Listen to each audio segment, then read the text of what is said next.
Hello ইয়ারো, কেমন আছো? আমি মোটামুটি ঠিক আছি, বাট আমায় ঠিক থাকতে দেয় না হচ্ছে আমার এই ছাগলটা। আমার বাবা টিভি দেখছে, আমি এখন বসে আমার কুকুরের কামড় খাচ্ছি। তো আজকে পুরো দিন আমার শুধু কামড়ই খাচ্ছে, বিকজ সকাল সকাল এমন শয়তান আমাকে কোনো কাজ তো করতে দেয় না। ওর বেসিক্যালি সবসময় হচ্ছে ওকে অ্যাটেনশন আমাকে 24 hours দিতে হবে। এই দাও। হ্যাঁ, শয়তান তুই আমাকে টেনশন দিবি না, আমি তোকে কামড়ে দেবো। আমার মুড়ি মুড়ি দাঁত দেখেছ? আহ, আহ, ব্যাস। যখনই ক্যামেরা আমি নিয়ে আসব, আমার এই শয়তানের আর কোনো অ্যাক্টিভিটি থাকে না। কারণ ও ছোটবেলার থেকে একটা জিনিস ভালোভাবে বুঝেছে, যে ফোনে লোকের পার্সোনাল আর ফোনে নিজের ব্যক্তিত্ব উঠিয়ে লোক এতটাই লোকজনকে দেখিয়ে দেয় যে সেটা ভাইরাল হয়ে যায়, আর সেটা এতজন দেখে নেয় যে তার ইজ্জত আর ইজ্জত থাকে না। সো এই জিনিসটাও খুব ভালোভাবে বোঝে, যার কারণে ফোন অন করলে আর ওর অ্যাক্টিভিটি কিছু থাকে না।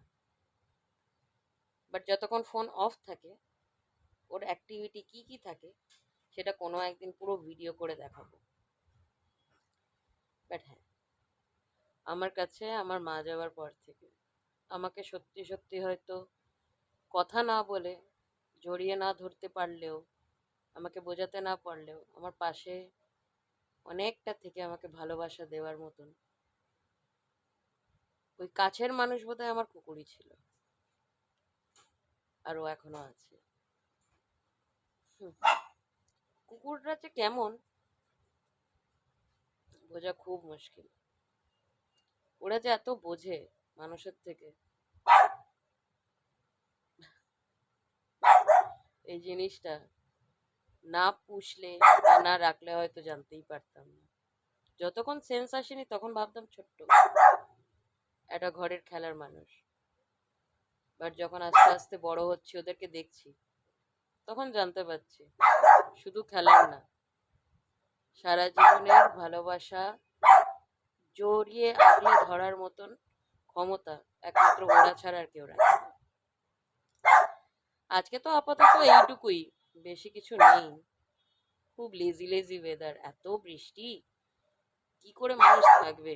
নিজে কেঁদরে পড়ে আছি, আর কিছু করার নেই। তো আপাতত এইটাই হচ্ছে আপডেট। ভালো থেকো।